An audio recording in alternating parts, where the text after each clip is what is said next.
नमस्कार, मी रमाकांत हाजगुडे आणि आपण पाहताय समय संघर्ष न्यूज।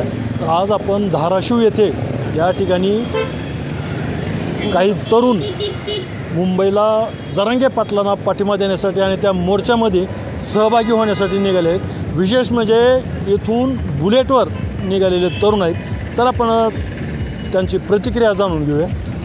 तुमचं नाव सांगा। माझं खंडू जावळे। कुठलं गाव? घोगी धाराशिव।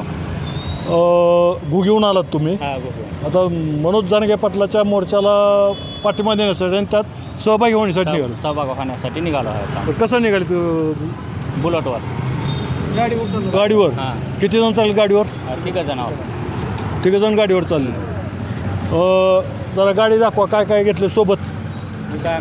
सगळं साहित्य आम्हाला, जे खायचं प्यायचं सगळं साहित्य येत आहे। पांघरायचे, अंतरून पांघरून सगळं आमचं सोबत आहे। आमच्या अंतरून पांघरून सोबत घेतलं सगळं, भाकरी भाजी चटणी सगळं सोबत आहे। खाण्यापिण्याचं सहित सगळं सोबत निघालं। आता किती दिवस तुम्ही जरांगे पाटला सोबत राहणार? जोपर्यंत जरांगे पाटील वापस फिरत नाही तोपर्यंत आम्ही तिथेच राहणार। तिथंच राहणार। पण इथून 3 जण निघाले एका गाडीवर। हो। तर तुम्ही आता घोगीहून इथपर्यंत आलेत। आता इथून पुढचा प्रवास कसा? इथून पुढं बार्शी इंदापूर टेंभुर्णी पुणे, पुण्यातून आज पुणे मुक्कामी आज खराडीला आहेत ना ते।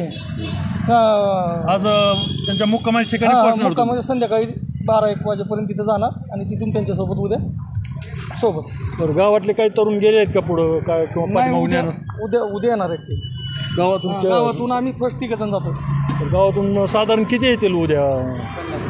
50 नंतर आरामशीर येते। आणि विशेष करून मी घोगी गावचा उपसरपंच आहे। बरोबर, पोरांना प्रोत्साहन भेटावं म्हणून मी गाडीवर जातो आहे।